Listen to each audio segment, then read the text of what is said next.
Bon, mais je vois que la salle commence à se remplir, fait que je pense qu'on peut commencer le webinaire de la soirée. Je m'appelle Benjamin, je suis technicien pour Avalanche Québec, puis je suis content de pouvoir vous présenter le webinaire sur la cartographie moderne qui va être présenté par Jean-Raphaël puis Jacob. Jean-Raphaël, qui est un enseignant à la technique en tourisme d'aventure aux élèves de Gaspé et ancien prévisionniste chez Avalanche Québec. Puis Jacob, qui est aussi un ancien technicien chez Avalanche Québec, mais maintenant il fait de la géomatique. Avant de commencer, je vais partir deux petites questions, savoir un peu qui on a avec nous ce soir dans la salle. La première question, c'est quoi les outils de cartographie que vous allez utiliser de manière générale sur le terrain? Puis s'il y en a d'autres, là, les options autres, gênez-vous pas de le mettre dans le chat. Je vais monitorer le chat au courant de la soirée. Fait que si vous avez des questions, vous pouvez passer par la rubrique Q&A, Question and Answer, que je vais pouvoir répondre ou que nos panélistes vont pouvoir répondre. Sinon, dans le chat aussi, je vais être capable de répondre. Je vois que la plupart des personnes utilisent Gaia, pas mal bien balancé ensuite pour les autres applications. Il y a des personnes qui utilisent d'autres applications. Fait qu'encore une fois, si vous utilisez d'autres applications, gênez-vous pas de partager dans le chat. Je peux laisser encore quelques secondes aux personnes pour répondre, partager les résultats. Donc, quand même, 50% des personnes qui utilisent Gaia, sinon, c'est pas mal bien divisé dans les autres applications. Sinon, j'avais une autre petite question pour vous ce soir. Votre expérience ou les formations que vous avez en sécurité d'avalanche, est-ce que on parle d'un CSA1, CSA2, des formations plus professionnelles? Je vous rappelle que ce soir, le webinaire est organisé un peu pour les membres professionnels, en fait, qui est organisé pour les membres professionnels, mais on a décidé de l'ouvrir à tous. Donc, s'il y a des propos qui sont un peu plus orientés vers les membres professionnels, c'est normal. C'est ce qu'on a demandé à nos panélistes de faire ce soir. Si tu as des questions à la fin de la présentation, on va avoir le temps.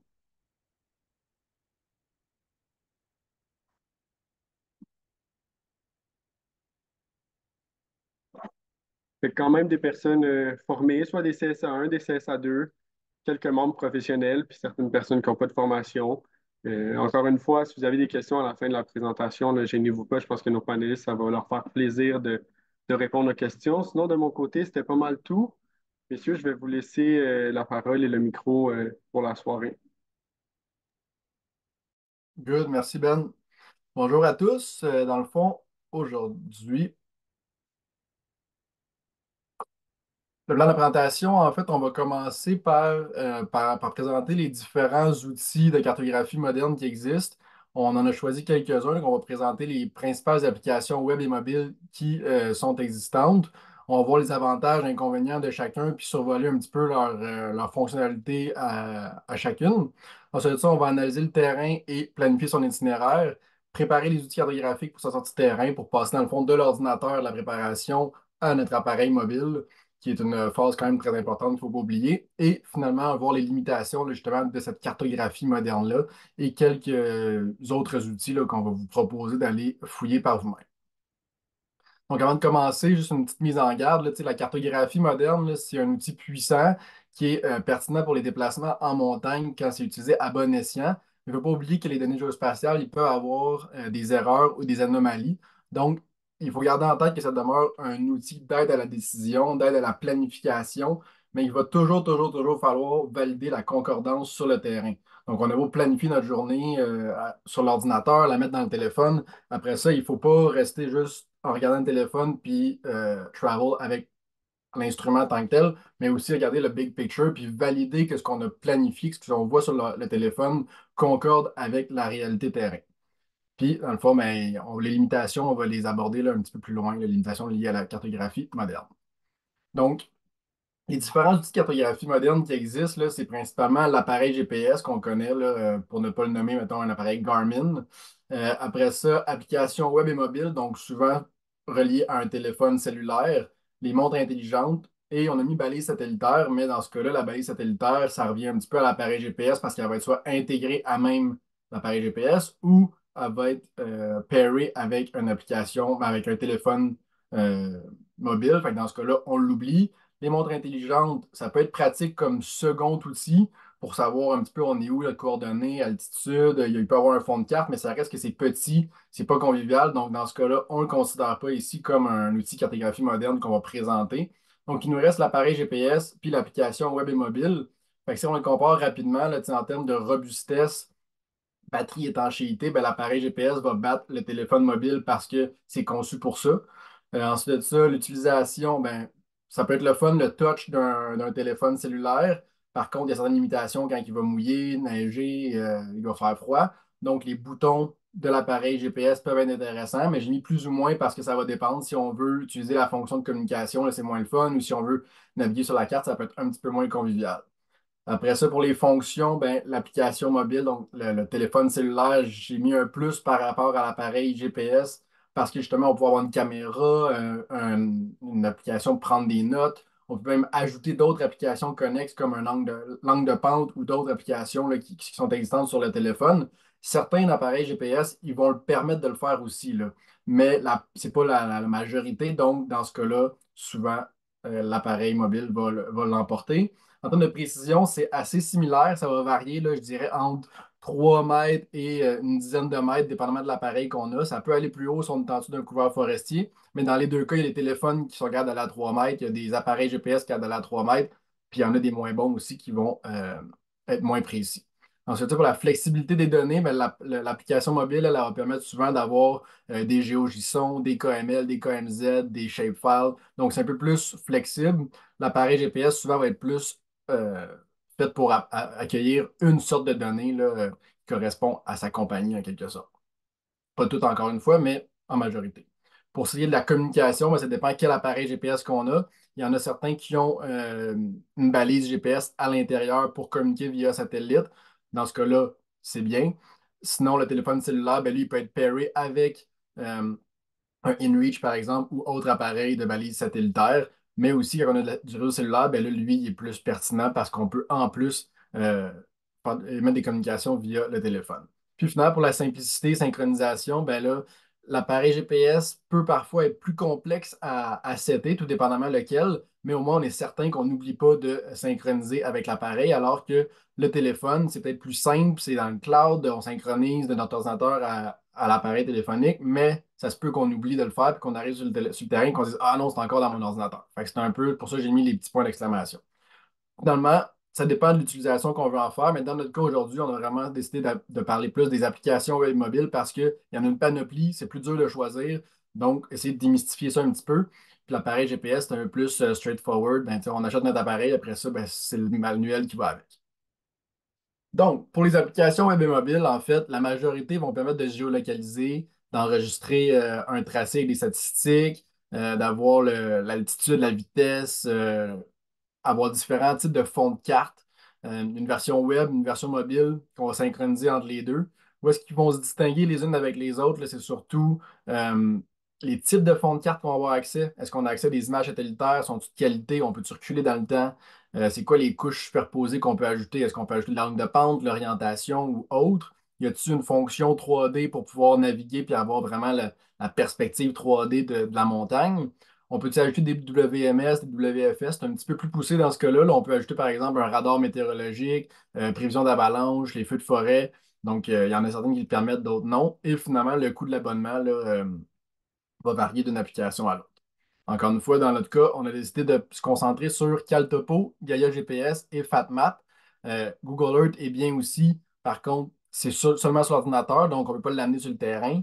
Pour ce qui est du Trip Planner d'Avalanche Canada, on va en parler aussi, mais ce n'est pas l'outil principal qu'on présente. Et finalement, Ski Haute Gaspésie, là, l'application pour ici au Québec, c'est super. On vous la conseille, mais elle a déjà été présentée dans d'autres présentations, donc on ne l'aborde pas aujourd'hui. Puis il y en a plein d'autres, là, c'est pas qu'ils sont mauvaises, mais on a décidé de se concentrer sur les trois qui sont entourés en rouge ici. Donc, si on commence avec Gaia GPS, je vous dirais, si vous en avez une à choisir, elle est simple, elle est efficace, elle est complète, elle permet de faire pas mal tout. Elle ne se démarque pas nécessairement dans une chose, mais elle permet de faire un petit peu tout. Fait que si on fait un petit survol, ici, c'est la vision sur le mobile. Donc, pour enregistrer le tracé, c'est en haut ici. Ensuite, ça, si on veut ajouter des waypoints, ajouter des photos, faire des tracés GPS ou des polygones, ça va être l'onglet ici pour éditer. Une force de Gaia, c'est quand on ajoute un waypoint, enfin, on écrit un waypoint ici, on peut venir ajouter des photos. Donc, par exemple, si on voit une belle ligne, on dit à explorer, on prend une photo, on prend une note, OK, coordonnées, comment s'y rendre, mais on peut garder comme une documentation de ce waypoint-là versus d'autres applications qu'on fait qui mettent un point puis un titre sans plus. Ensuite de ça, si on passe à la version web, on a ici à gauche, dans le fond, c'est ici que tout se passe, là, Overlay, Layers. Dans le fond, si on va dans Overlays, c'est là qu'on peut activer les waypoints, les tracks, les routes, les public tracks. Donc, ici, le bouton pour activer ces couches-là. Ensuite, si on va dans Layer, qui est juste ici, ben là, c'est le fond de carte qu'on va avoir. Donc, par exemple, ici, c'est Satellite Topo Meters. Fait qu'on a le satellite en fond, on a les courbes de niveau par-dessus, puis c'est en mètres.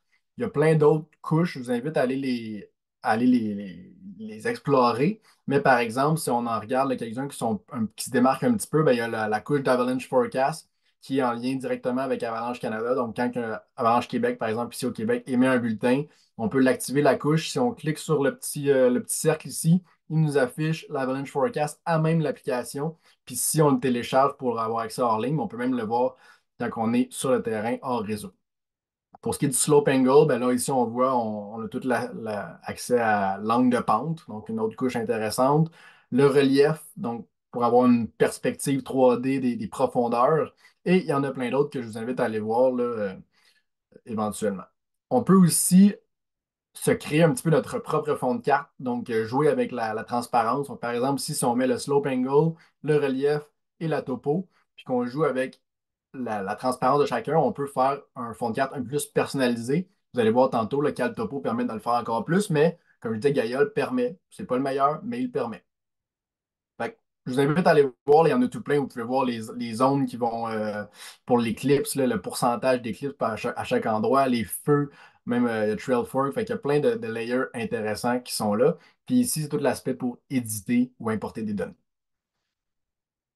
Maintenant, ici, le petit bouton 3D. Si vous cliquez dessus, vous passez en mode 3D. Donc là, vous pouvez vous promener en 3D. Encore une fois, une fonctionnalité que Gaia a ajoutée dernièrement. Super cool. C'est pas la meilleure. Vous allez voir, FatMap est un petit peu mieux, mais il permet de le faire. Fait qu'encore une fois, c'est vraiment, il permet de tout faire de façon assez intéressante.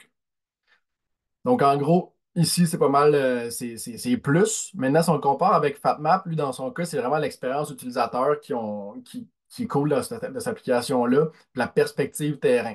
Donc, sa force, c'est le 3D. On peut être en 2D si vous voulez, si vous mettez vraiment au nadir, mais personnellement, je n'irais pas avec cette application-là pour jouer en 2D. La force, c'est le 3D. On est en haut d'une ligne, on le met en 3D. On peut voir un petit peu c'est où notre couloir, c'est où il y a de la roche, et ainsi de suite. Au Québec, malheureusement, on n'a pas encore accès à Winter. Peu importe ce qu'on va choisir entre Summer et Winter, ça va être la même image, mais c'est quand même une très belle image. Puis ils ont comme enhance l'image satellitaire. C'est la même image que Gaia GPS, mais comme plus belle, plus parlante, plus de relief. Fait que pour le 3D, FatMap est vraiment intéressant. Encore une fois, on peut ajouter des overlays comme la couche avalanche qui est les pentes de 25 à 45 degrés.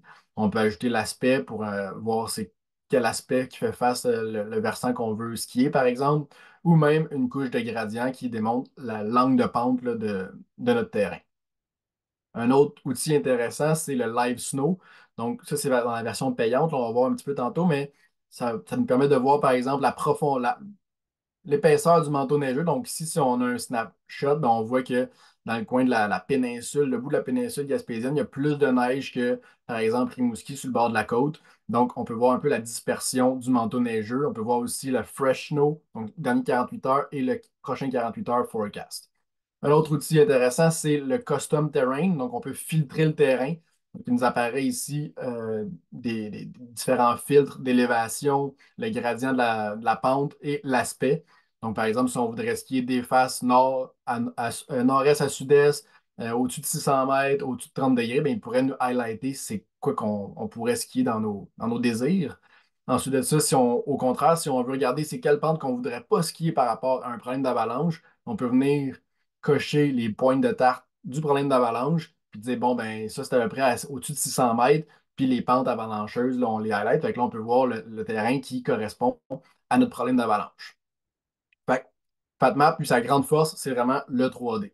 Maintenant, si on passe à Caltopo, lui, sa force, c'est la planification de la sortie, puis il y a des fonctionnalités plus avancées. Fait que lui, je vais vous faire une démo un peu plus active, si on veut, parce qu'il y a vraiment beaucoup de fonctionnalités.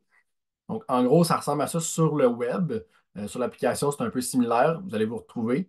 Donc, si on commence en gros, là, pourquoi Caltopo, je vous le présente en live, c'est que c'est plus complexe, mais aussi c'est aussi plus complet. Ça ressemble un petit peu plus à un logiciel de système d'information géographique, donc SIG pour ceux qui sont plus familiers.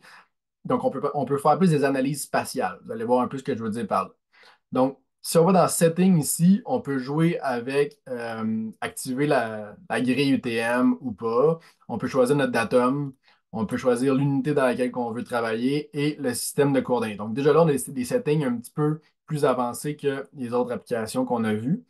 Si on passe au base layer maintenant, donc la couche de fond, je vais vous montrer les. Il y en a plein, là. Je vous invite à aller les explorer, mais les principales, il y a le topo ici qu'on est dessus. Sinon, il y a le Global Imagery qui est l'image satellitaire. Ensuite de ça, il y a le relief. Donc là, on peut vraiment avoir toutes les vallées encaissées puis avoir une bonne idée de perspective du relief. Donc, un autre intéressant.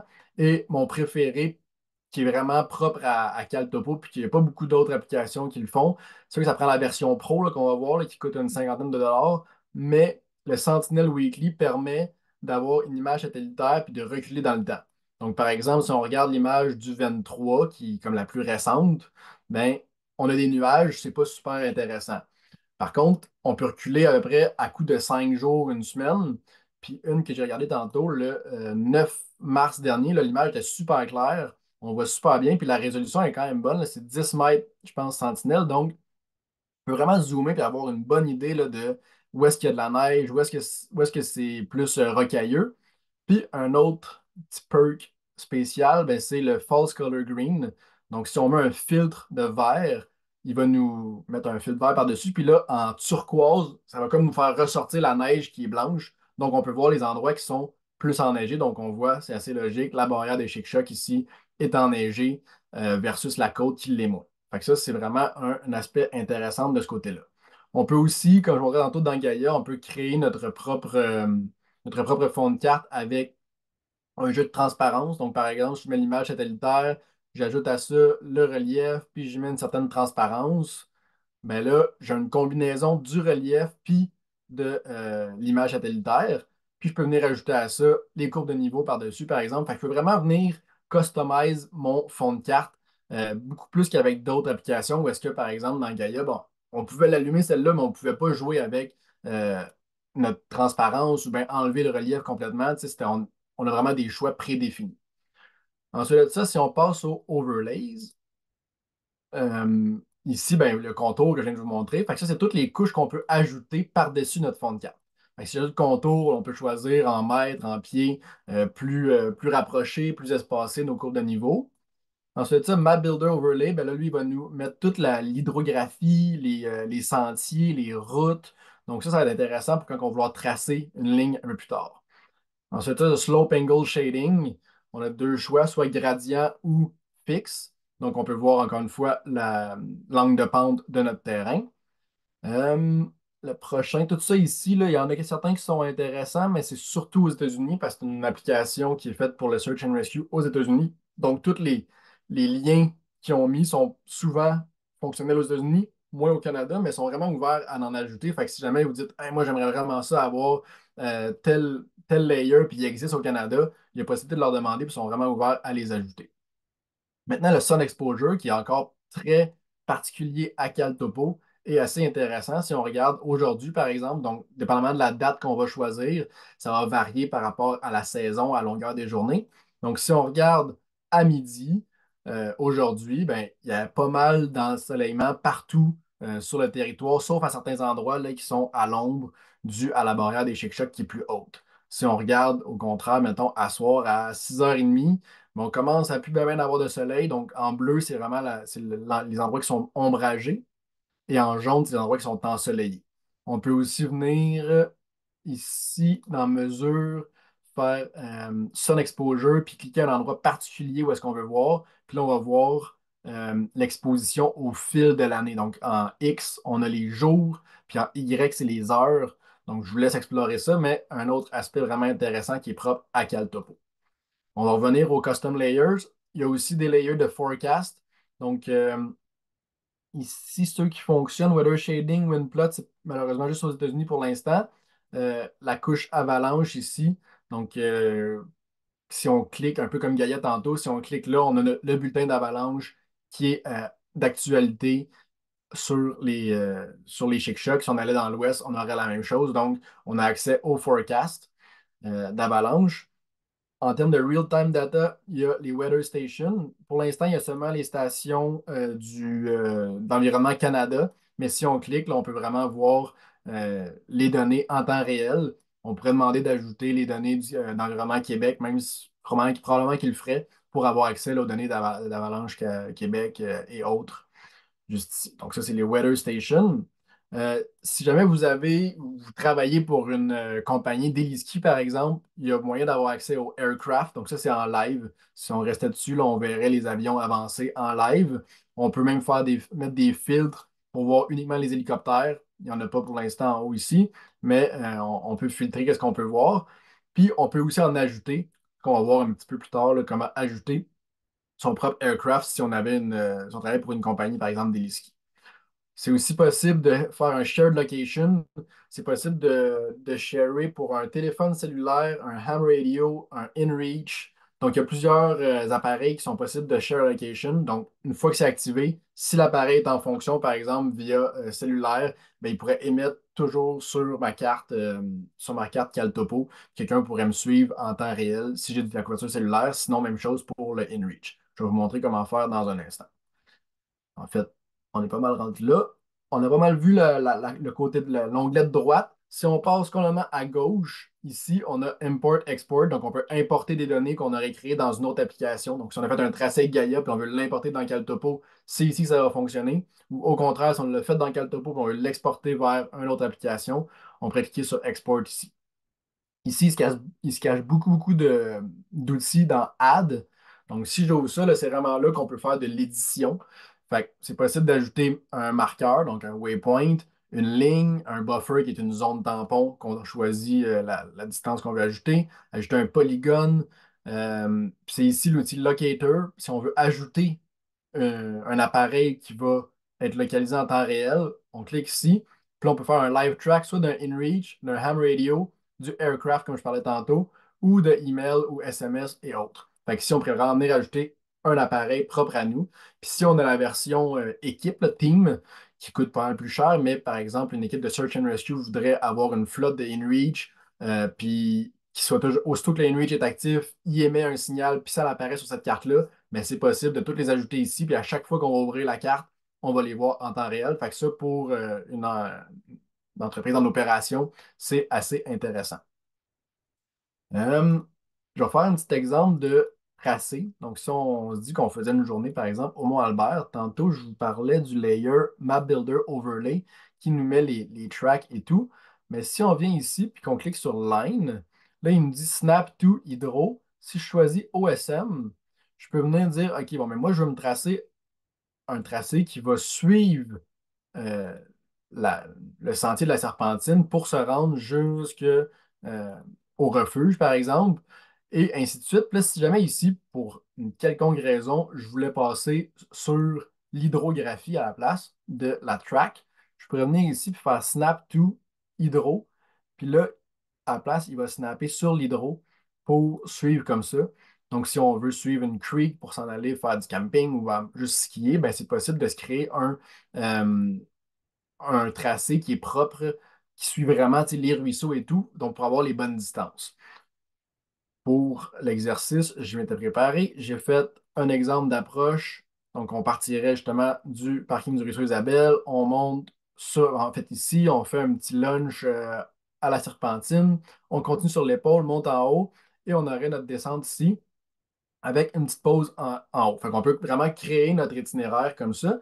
Puis en plus, on peut venir cliquer sur le tracé. Puis ici, il y a le travel time. Donc, si je clique dessus, puis que je clique sur travel plan, ben là, il va m'estimer, si je dis je suis en ski, il va dire, OK, bon, mais quand tu montes, tu vas à une vitesse habituellement de 4 km/h, en descendant 6, en descendant 10, excusez-moi, puis sur le plat 6. On peut aussi customize. Donc, là, si on voyait en ski, il nous dit que ça prendrait un total de 2h48, sans compter les pauses et le lunch. Mais si on vient dans le custom, puis qu'on dit, moi, je ne monte pas à 4, je monte à 5, puis là, il nous diminue le temps parce qu'on monte plus vite. Donc, c'est un moyen de faire un travel plan comme ça, puis de voir, d'estimer un petit peu le temps que ça devrait nous prendre dans la journée. Donc, un autre outil intéressant pour la planification. Ensuite de ça, ça c'était pour le tracé. Si on continue, il y a le View Shed ici. Fait que si on dit, moi, je me demande qu'est-ce que je vais voir en haut du mur des patrouilleurs, puis que je clique sur View Shed, le petit point ici, si je le place en haut comme ça, puis que je fais OK, ben là, il va me dire qu'est-ce que je devrais voir à partir d'en haut là. Donc, je devrais avoir une vue sur tout ce qui est en rouge, comme ça. Donc, c'est assez cool. Ça peut permettre de voir qu'est-ce qu'on verrait comme paysage. Ensuite de ça, le prochain, ce serait le Custom Relief que je vous invite à aller voir par vous-même. Le Dem Shading, ben là, ici, si on dit, moi, je veux voir toutes les pentes qui vont être entre 30 et 60 degrés avec une couleur qui va varier de rouge jusqu'à bleu, mais je pourrais aussi ajouter l'aspect, puis dis-moi juste les pentes nord-est à sud-est, par exemple.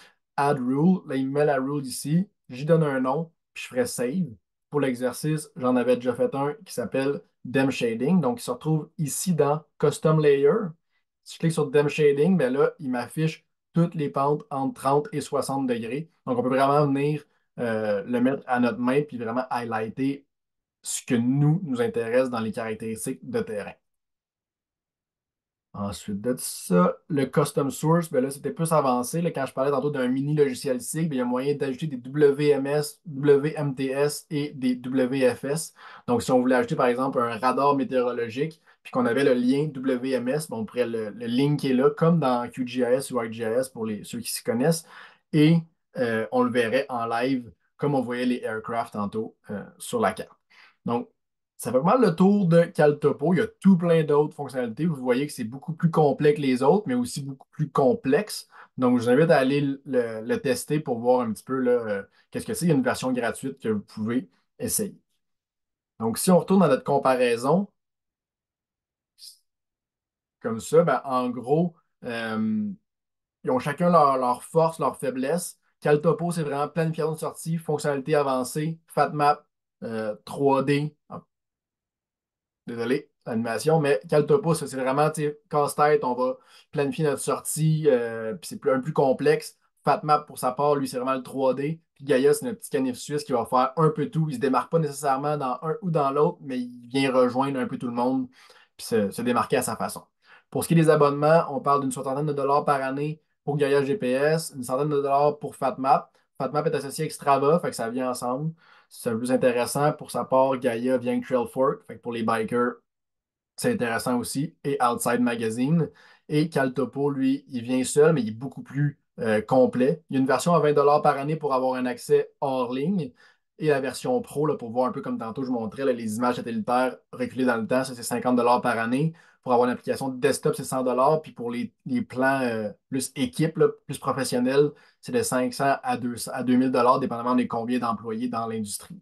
Chacun d'eux, si vous êtes membre du CAA ou d'une autre association professionnelle en lien, il y a des rabais intéressants pour pouvoir s'abonner à chacune de ces applications-là.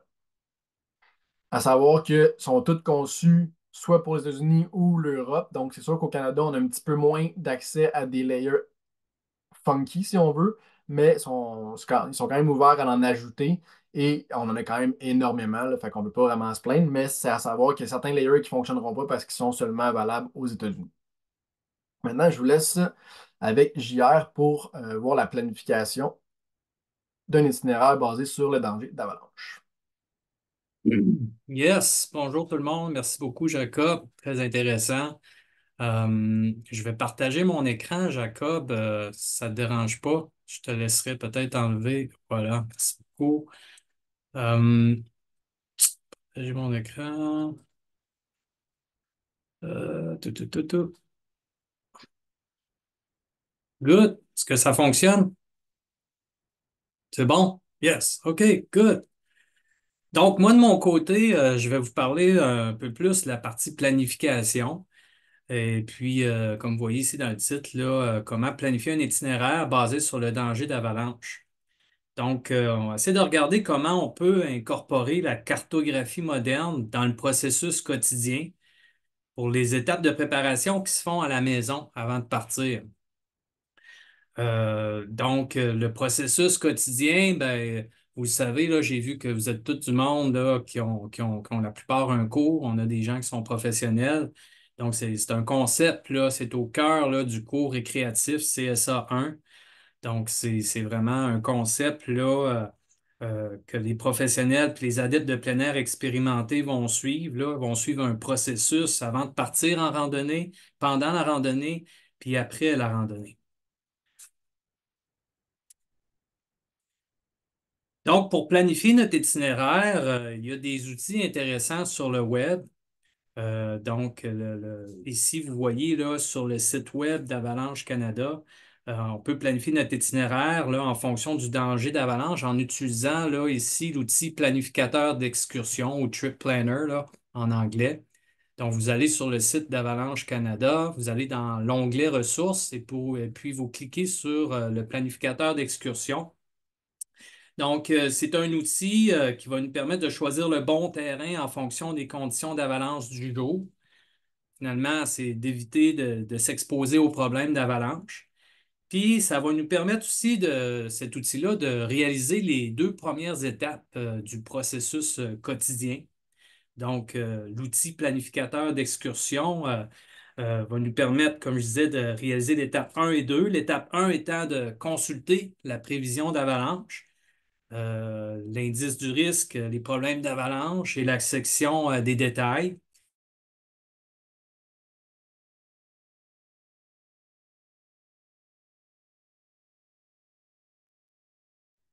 Hier, je pense que tu as fermé ton micro.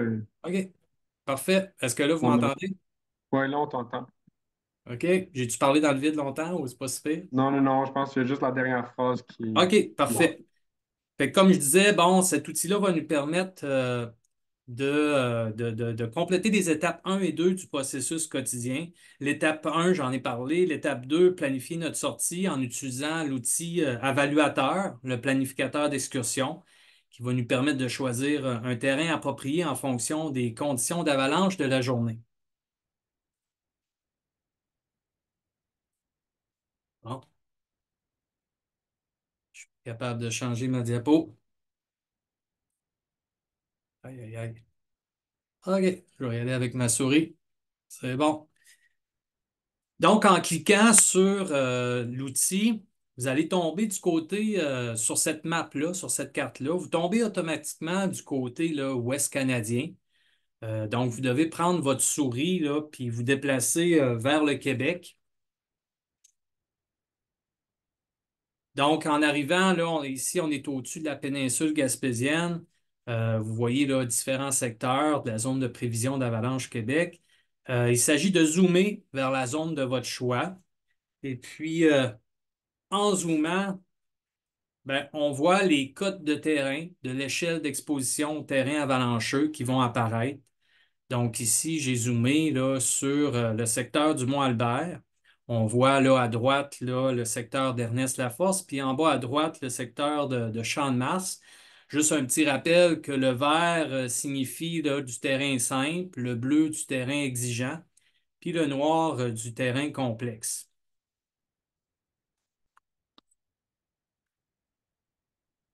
Par après, ben, si on prend par exemple ici que j'avais le goût d'aller skier, peut-être que j'explorais la possibilité d'aller skier le mur des patrouilleurs avec mes amis demain.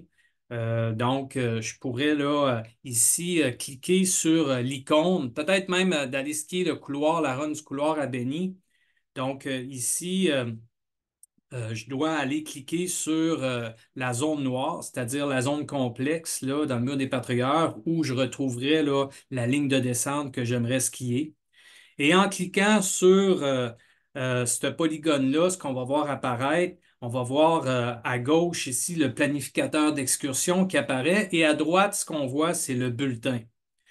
Sur la carte, on peut voir sur la carte à gauche, là, la carte évaluateur, on peut voir un point noir. Je l'ai pointé avec une flèche rouge ici.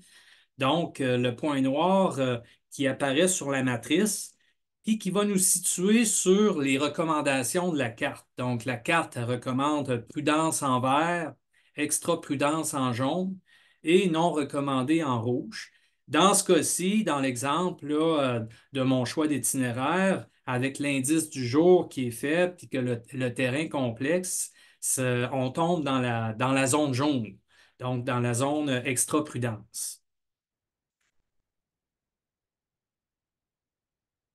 Évidemment, on peut prendre le temps de regarder à droite là, les problèmes d'avalanche.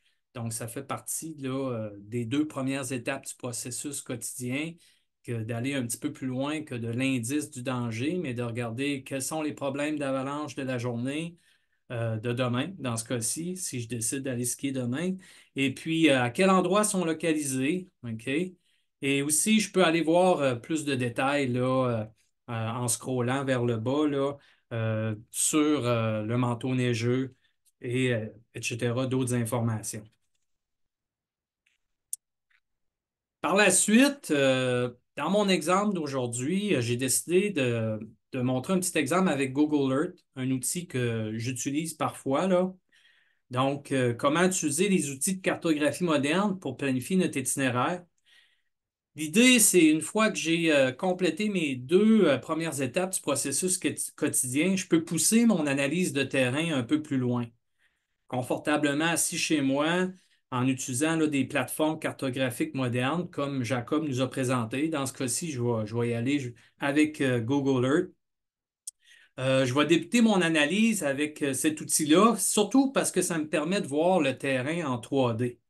J'aurais pu utiliser FatMap ou d'autres outils aussi. Donc, mon analyse de terrain avec l'outil comme Google Earth, ça va me permettre de compléter une bonne planification de ma sortie. Ça va me permettre de comprendre puis de prévisualiser aussi la topographie du terrain d'un secteur que j'aimerais aller skier, dans ce cas-ci, là, dans le secteur peut-être du Mont-Albert.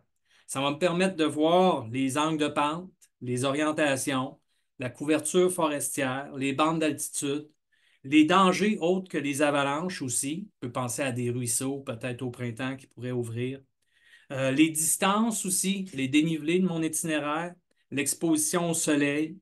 Je pourrais aussi, avec le 3D, voir la forme de la pente pour peut-être détecter des convexités, les pièges naturels, puis aussi me faire une tête sur les chemins d'évacuation. Donc, ici, j'utilise Google Earth avec l'image satellite du terrain, mais encore une fois, je pourrais faire le même exercice avec d'autres applications comme FatMap, Caltopo ou Gaia.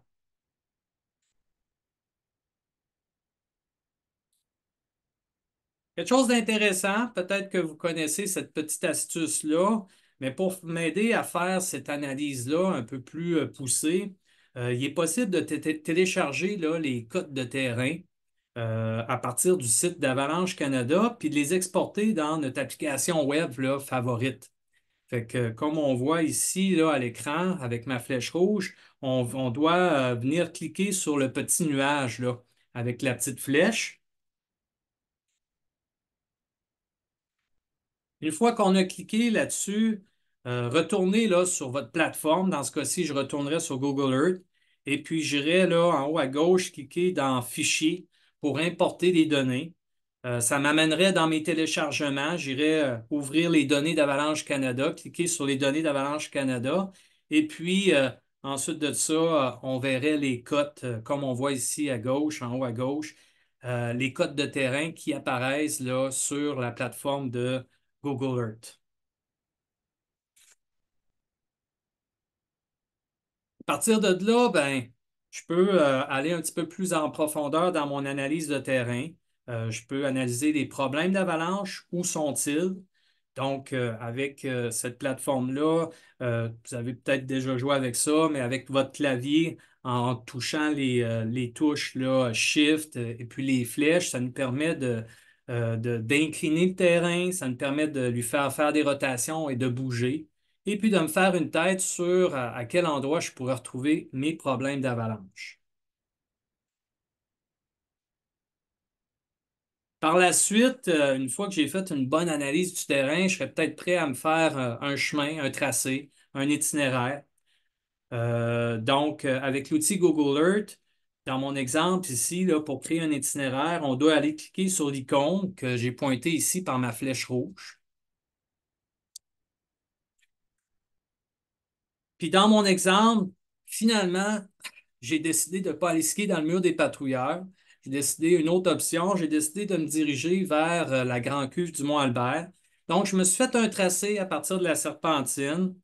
Et puis,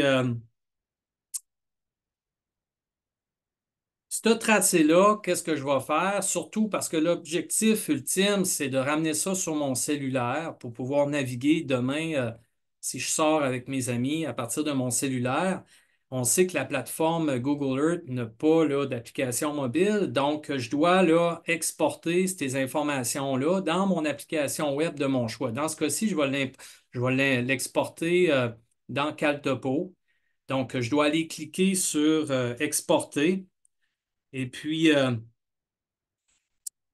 j'ouvre à ce moment-là mon compte Caltopo, la plateforme Caltopo, puis je vais aller récupérer là, les informations, mon itinéraire et les codes de terrain là, que j'avais sur Google Earth. Donc ici, je vais tout simplement là, aller cliquer sur Importer. Je vais devoir sélectionner un fichier dans mes téléchargements, le dernier fichier que j'aurai téléchargé, pour ensuite l'importer, puis de me créer une nouvelle carte sur mon compte Caltopo. Je vais lui donner un titre. Dans ce cas-ci, je vais lui donner webinaire là, Avalanche Québec, Mont-Albert.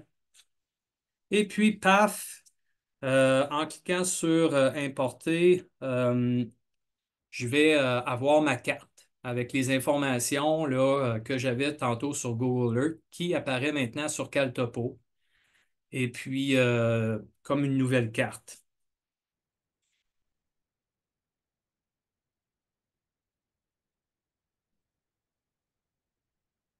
Donc, j'ai créé ma carte sur mon compte Caltopo. Je vais pouvoir bonifier ma carte au besoin. On a vu avec Jacob tantôt, là, quand on va ici en haut à gauche, Add, on peut ajouter de l'information sur cette carte-là. Je pourrais la bonifier, ma carte, en y ajoutant des informations, si je veux, sur des points d'intérêt, des autres dangers que je pourrais identifier, etc. Tout simplement en allant cliquer puis en rajoutant là, de l'information.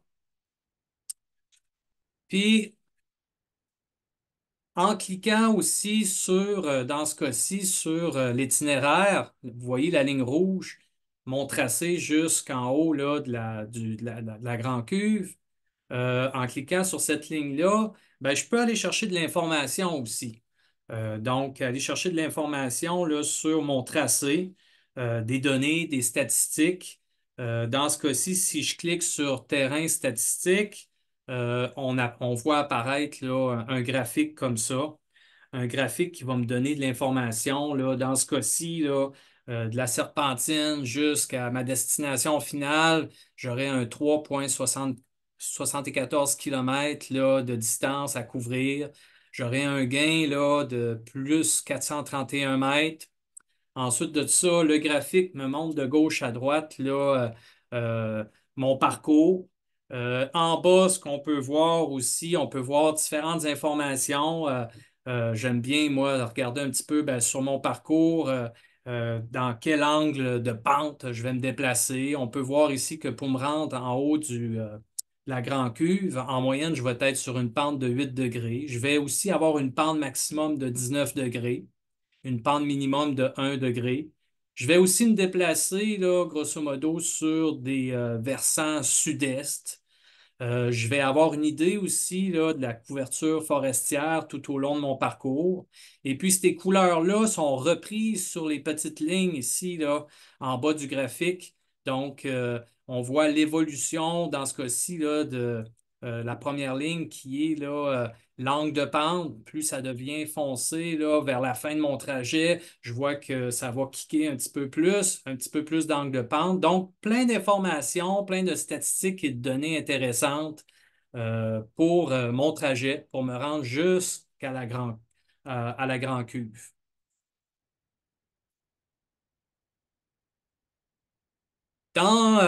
dans mon application, moi, j'ai pas l'abonnement pro, donc je ne peux pas me permettre, un peu comme Jacob vous a présenté tantôt, d'aller chercher là, des détails plus de détails sur les statistiques là, pour me rendre, le temps que ça va me prendre, des segments, divisés en segments. Mais par contre, je peux avoir une idée là, en cliquant encore une fois sur mon itinéraire, sur ma ligne. Je peux avoir une idée, grosso modo, combien de temps ça pourrait me prendre, me rendre jusqu'en haut de la Grand Cuve. Donc, dans ce cas-ci, mon 4 km qui est proposé me donnerait peut-être 1,9 heures là, pour me rendre jusqu'à ma destination finale. Autre chose intéressante aussi, je pourrais, là, j'ai pas fait l'exemple, mais je pourrais aussi, là, avec Caltopo, ce que j'aime, c'est qu'on peut aussi aller faire une ligne sur une descente que j'aimerais faire dans les Chic-Chocs, peu importe où. Donc, me tracer une ligne à partir de A d'ici, je vais sélectionner une ligne et je trace une ligne et en cliquant encore une fois sur cette ligne-là, je peux aller me chercher là, des statistiques sur ma descente sur euh, comment c'est pentu, etc. Donc, on peut faire ça, c'est vraiment intéressant. Et puis, je terminerai là ma partie en... Ultimement, ce qu'on veut faire, c'est qu'on veut transférer cette information-là sur notre application mobile. Juste pour vous dire que l'interface web et l'interface mobile sont vraiment similaires dans le cas de Caltopo. Donc, on n'a pas fait de démo comme tel aujourd'hui sur l'interface mobile, mais c'est très, très similaire. Donc, avant de partir sur le terrain, ce que je vais devoir faire, c'est m'assurer qu'il y a eu une bonne synchronisation des informations de mon web à mon mobile. Donc, c'est très important de valider ça avant de partir. Ensuite de ça, je m'en vais dans le secteur, dans mon exemple, je m'en allais dans le secteur du Mont-Albert. C'est un endroit qui n'a pas de réseau cellulaire, donc je dois m'assurer de télécharger ma carte puis les données, donc avant d'être hors réseau. Encore une fois, très important de le faire avant de partir. Puis, tout ça pour dire que d'une application là, à une autre, dans ce cas-ci, Gaia, FatMap ou encore Caltopo, les procédures sont pas mal similaires d'une application à une autre. Fait que c'est pas mal ça qui termine ma section. Je te repasse la parole, Oui, Jacob. tu peux genre, je pense que tu peux garder ton Oui. PowerPoint, d'après moi, juste changer la diapo, puis good. Merci, JR. Fait que dans le fond, moi, je reprends sur les limitations, comme que je vous avais dit tantôt, là. C'est bien beau tout ça d'avoir les outils cartographiques modernes. Moderne égale électronique, électronique égale des fois pas toujours fiable. Fait qu'il faut quand même garder en tête que c'est de l'électronique, puis comme je disais tantôt, il faut se fier à ce qu'on voit devant nous autres. Fait que les petits heads-up à faire attention, c'est pas impossible qu'il y ait des erreurs dans les données géospatiales, que le modèle soit pas complètement exact. Fait qu'on regarde l'angle de pente, puis il nous dit que ça va être max 32, mais finalement, ça monte à 35, 38. C'est pas impossible. C'est fiable, mais ça reste que c'est des tuiles souvent de 10, 20, ça peut aller jusqu'à 50 mètres de résolution. Donc, l'information n'est pas toujours pour des petites features de terrain. Ensuite, ça, précision, résolution, ben, je viens un petit peu d'en parler pour la résolution. La précision, il ne faut pas oublier que notre appareil, que ce soit un appareil GPS ou un téléphone mobile, on va avoir une erreur en termes de précision. Fait que ça ne veut pas nécessairement dire que c'est parce qu'il nous dit qu'on est là, qu'on est exactement là. Il faut se garder un buffer autour. Ensuite, la fiabilité de l'orientation de l'appareil, je vous dirais, fiez-vous pas à la flèche qui vous dit où est-ce que votre téléphone regarde, là, à savoir, tu sais, comme ça ou comme ça. Ça se peut que ça fonctionne, mais rendu là, prenez une bonne vieille boussole pour savoir où votre nord, parce que le téléphone, ça fonctionne vraiment avec une question de calibration, si on veut. Fait que c'est pas l'outil le plus fiable du téléphone. Faire attention aussi à la symbologie, donc dépendamment du choix des couleurs de la légende que l'application a pris, mais des fois, ça peut être un petit peu trompeur. Fait que vraiment bien lire la légende là, pour comprendre chacune des couleurs, que si jamais les angles de pente de 40 degrés sont en vert, ben, qu'on ne fasse pas Ah, c'est pas pentu là, à cause qu'on imagine que vert, c'est pas pentu. En termes d'électronique, il ne faut pas oublier que ça fonctionne avec des batteries puis que c'est cassable. Donc, la robustesse, autonomie de la batterie, exposition aux conditions météo, vent, etc. Vraiment choisir l'appareil selon le besoin. Si on part en expédition d'un mois en complète autonomie, ben, c'est peut-être pas le téléphone que je vous conseille. Rendu là, vraiment, l'appareil GPS va être pertinent parce qu'il y a une autonomie de peut-être 300 heures, mettons. Donc, on s'amène un battery pack pour le charger après une semaine. C'est différent du téléphone qu'il faut charger au jour ou aux 2 jours. Tu sais. Fait que ça dépend vraiment de notre type de sortie. Maintenant, écran tactile, c'est agréable, c'est user-friendly, mais avec des gants, de la neige, de la pluie, ça peut être un peu limitant. Fait que vraiment déterminer c'est quel type de météo ou, encore une fois, quel type de sortie qu'on fait. Pas oublier l'interférence électronique, donc notre DVA par exemple, si on met notre téléphone dans notre poche de manteau puis que le DVA est proche, ben, c'est pas une bonne idée. Donc, prioriser le téléphone dans le sac à l'arrière ou en tout cas le mettre le plus loin possible du DVA. Fait que pas oublier que c'est pas une carte papier, c'est vraiment un appareil électronique. Euh, Puis justement, ben, la carte papier, elle va jamais être passée date. C'est toujours un bon backup ou même un premier. Tu sais, si vous êtes à l'aise, ça que vous aimez, c'est correct. Là, nous, on présente les outils modernes aujourd'hui, mais c'est bon de l'avoir. Comme ça, si jamais il est mouillé, on l'échappe dans l'eau, la batterie est morte, ben, on a quand même accès à autre chose. Tu pourrais-tu passer à la prochaine diapo, s'il te plaît, JR? Fait que justement, parlant de carte papier, Caltopo permet lui aussi de faire ça. Gaia aussi le permet, là, mais là, je présente Caltopo parce que c'est comme notre outil le plus complet qu'on présentait. Donc, en allant cliquer sur la petite imprimante comme pour imprimer, il nous ouvre une page pour créer une carte. On choisit notre configuration à l'étape 2. Ensuite de ça, on fait Generate PDF, puis là, on va nous créer un GeoPDF qui est géolocalisé. Donc, on pourrait l'importer par exemple dans Avenza Map, où est-ce qu'on saurait on est où sur cette carte papier-là, puis on pourrait aussi imprimer la carte papier. Donc, c'est un autre aspect intéressant de Caltopo, mais ce n'est pas le seul qui permet de le faire. Prochaine diapo, s'il te plaît. Oh, merci. Euh, Ça pour dire qu'il y a une infinité d'autres outils qui existent. Là. Nous, il fallait en choisir. Puis justement, désolé, ça a été un petit peu rapide là, de tout présenter ça parce qu'on voulait en présenter le plus possible. Mais sachez qu'on vous invite à vraiment fouiller ceux qu'on a présentés et ça va être enregistré. Fait que vous allez pouvoir revoir toutes les fonctionnalités qui ont été présentées. Mais gênez-vous pas d'aller voir d'autres outils, les essayer, voir lesquels que vous aimez. Puis je vous en lance deux comme ça. Euh, les portails web comme Forêt ouverte, là, ça permet d'avoir les couches écoforestières, les terres publiques, la géologie du sol, des photos aériennes, le lidar au 1 mètre, la couche cadastrale. Là, ma petite animation, elle ne fonctionne pas ici, là, mais le historique d'images satellitaires, dans le fond, il y a moyen de choisir, vous voyez à gauche là, une image en 2023, à droite en 2014, puis on pourrait slider le slider pour voir la différence entre les deux images. Y a-t-il des nouveaux glissements de terrain? Y a-t-il de la nouvelle végétation? Donc ça peut être intéressant aussi. Ça s'appelle le Esri World Imagery.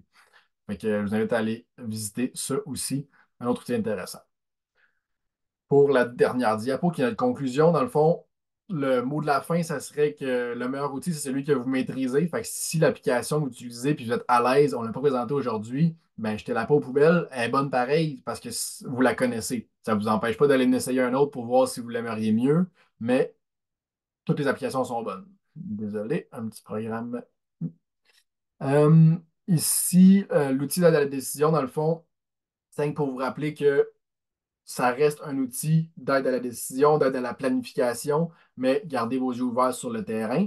Puis aujourd'hui, on a fait un petit survol rapide, là, dans le sens où on a vu tout rapidement, mais vraiment aller jouer avec, puis on aurait aimé ça passer plus de temps, mais on ne voulait pas non plus faire ça trop long.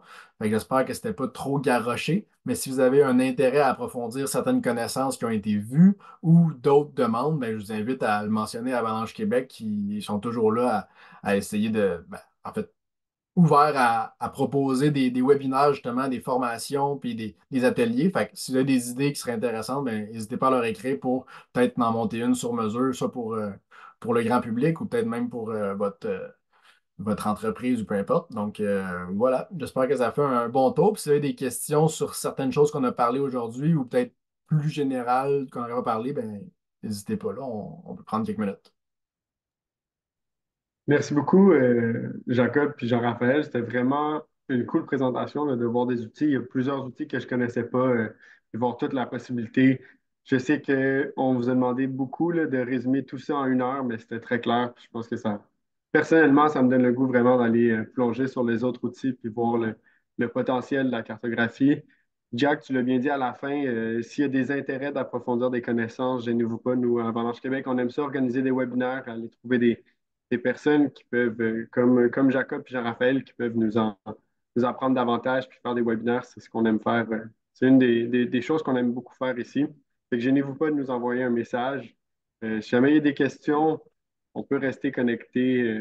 Sinon, l'adresse courriel d'Avalanche Québec, ben, elle est en ligne. Vous pouvez nous écrire, ça va nous faire plaisir de répondre. Puis encore une fois, merci beaucoup, Jacob et Jean-Raphaël. C'était très apprécié la présentation d'aujourd'hui.